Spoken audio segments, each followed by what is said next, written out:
So if I take this and I connect to this one here, that's my lowest resistor. That's my brightest light. One step up.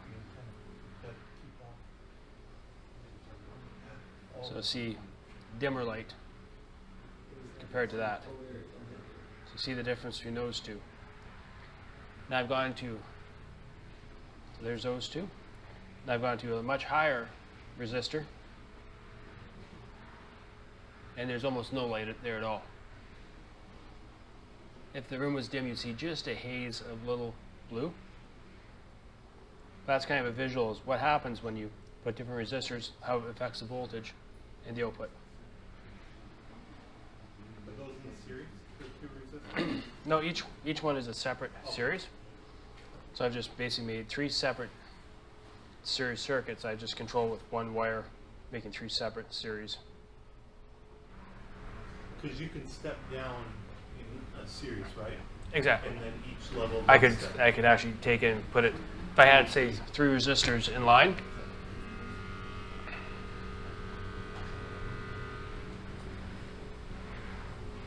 Well, let's say this was my LED and my battery. So if that was my main one, that'd be my most resistance. If I disconnected this, went to there, that'd be the equivalent of my, so this first one would be that light we didn't see. Go to here, that'd be that middle light. Go to there, that'd be the brightest light. So it's essentially the same idea, except in this case here I had 3 separate resistors and I just went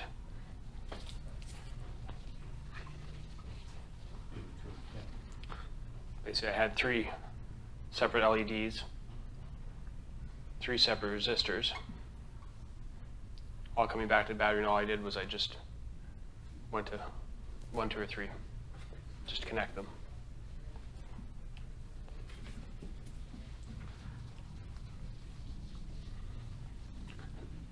So the next subject in this world of Ohm's law is power, which uses another triangle, much similar to Ohm's law. In this case here, we're talking power in watts. We have our voltage still in volts, and we're still talking current in amps. So this is where we bring it back from when we first talked about, how much current, how much voltage. Now we have to worry about what power we have.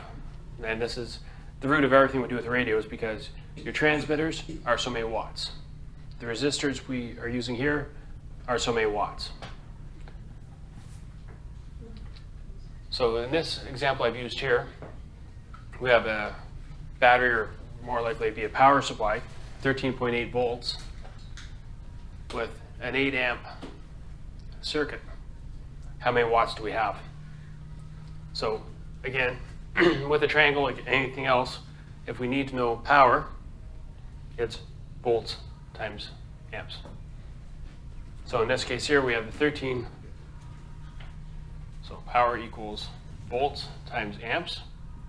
So it's 13.8 volts times our 8 amps. That's going to tell us we need 110.4 watt power supply.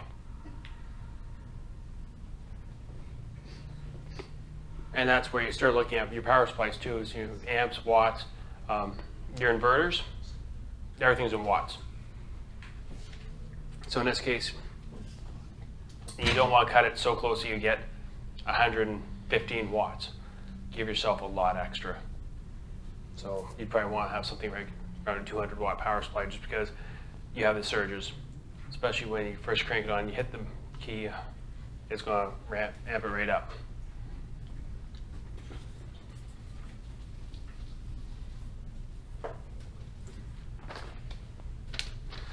And as I was saying, all your resistors, like these are those little resistors, are 1/4 watt. So you wouldn't want to have too much power go through these, because they'll burn out on you and you'll have nothing but a little charred mess on your circuit board. Typically when you see a larger wattage, they're going to be more barrel shaped, a lot more substance to them than these little guys here.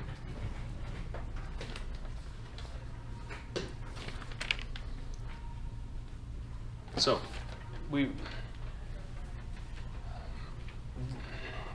these are the two critical things you're going to want to make sure you remember for your exams. You know, remember Ohm's law, remember your triangle for power. There's going to be definitely a power question, and definitely going to have at least one series in one parallel circuit. So if you keep working on, make sure in series, resistance total is the sum of all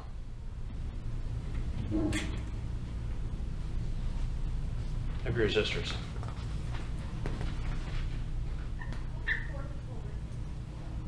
In a parallel circuit,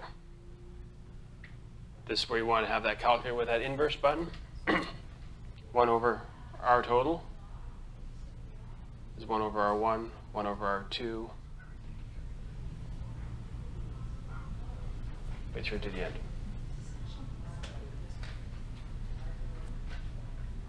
Like I said, you're definitely going to have one question on each of those, and that one question on power. And what they'll do is they won't guarantee give you, what's the power of this. They're going to talk you around a circle, give you a few different things you have to figure out which one you're looking for. You might have to do a little bit of resistance calculation to figure out your total resistance, then bring it back. So you might have to do Ohm's law and then follow with the power to get the total wattage. Grand scheme of things, what's all this mean?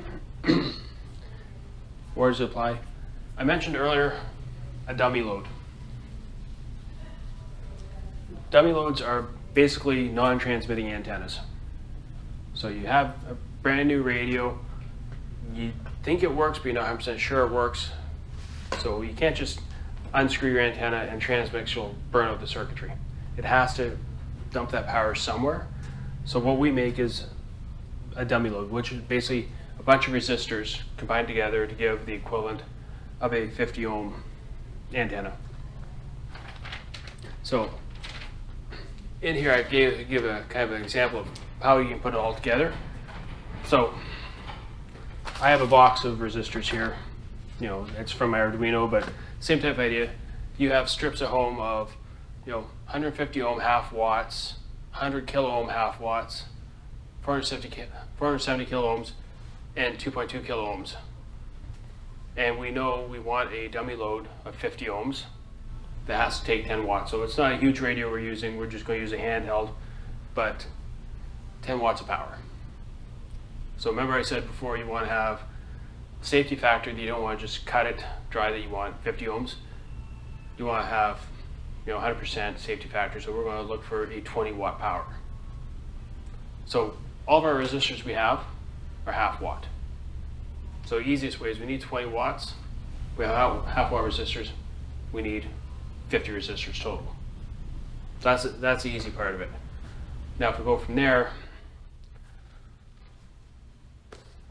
where's my cheat sheet?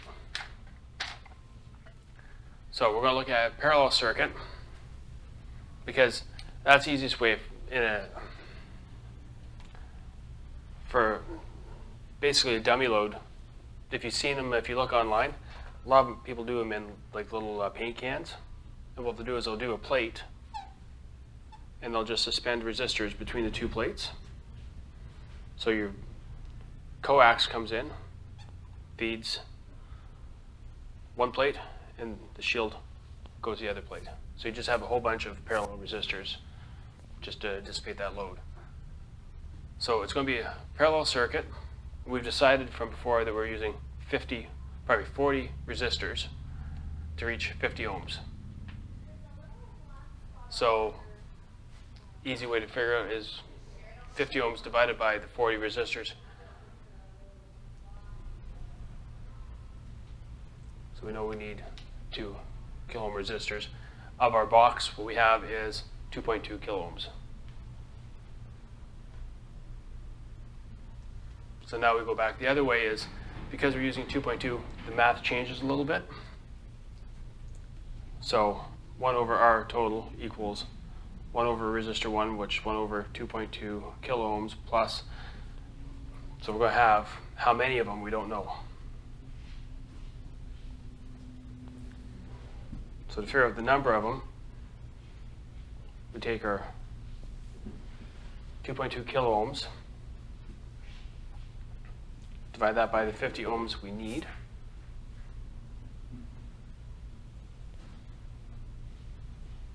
So we'll need 44 resistors. It's not something you're going to do a lot of, but it just kind of brings it back into that fold as to why we're doing all this Ohm's law. A real example. A hands-on example, where are you going to use it? And generally speaking, the more you get into the hobby, the more you're going to have a drawer, a box, a room eventually of miscellaneous parts. So it's always handy to keep yourself a list of what do you have, how many resistors you have of, this ohms, how many, variable resistors you have, which... You're keeping inventory. Exactly. Because you have a project and if you're in the same situation I'm in, going down to buy more stuff, when you walk in the door and the missus is looking at you going, didn't you just buy that last week? And well, that's for a different project. This is something else. It's gotten to the point where at work we do a lot of circuit boards for pumps and that. Guys are giving me the old broken circuit boards. Desolder me to start taking parts off them and salvaging stuff, heat sinks, resistors, whatever you can salvage, and it just goes into a box, and then I'll use that eventually. And then you come across a project where you're going to do a dummy load. I need so much watts, I need this, and you start figuring, okay, well, I can put this together, You know you have it, but you can't find it, so you gotta go buy it. You gotta buy more. Yes. Then you go to put those ones away that you had extra, and you find exactly where you put them. Exactly. Like I said, it started off with me a desk in the corner. And now the desk has got a couple of boxes underneath, and now I've got a toolbox in the shed. And I can see eventually I'm going to be shoveled into a room somewhere because it just keeps sprawling into the living room more and more. Especially I have 2 little kids and they sit there too and they're looking at stuff like this and they want to play with this. So it gets a little bit snaky too. You try and keep it so yeah, we'll do something with it, but you can't just go in the corner and grab what you want. Right, it's good that they're interested, but with that comes the side effects. Yeah. Well, everything's low voltage, so that's a good thing. Just don't let them play with capacitors. No. That'll be coming in when you do your advanced. You're dealing with capacitors, inductors, a little more heavy duty stuff. But for now, this is the important stuff for you. I said Ohm's law, parallel circuits, series circuits. That's about the hardest part you have to do in that subject. It's been pretty quick, but do you have any questions, concerns?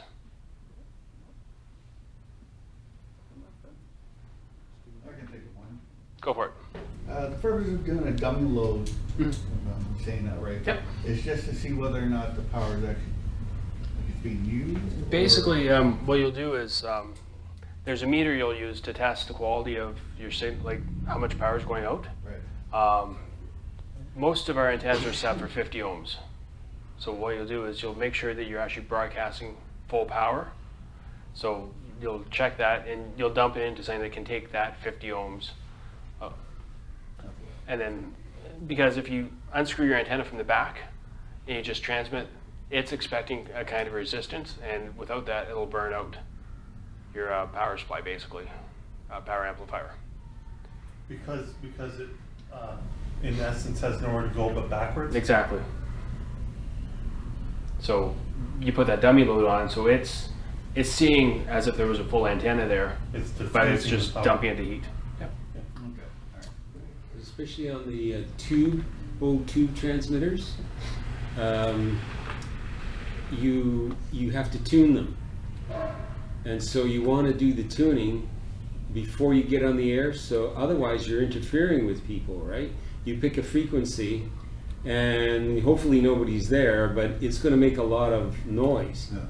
when you're tuning it. So what you do is you use the dummy load to tune it before you actually switch to the antenna.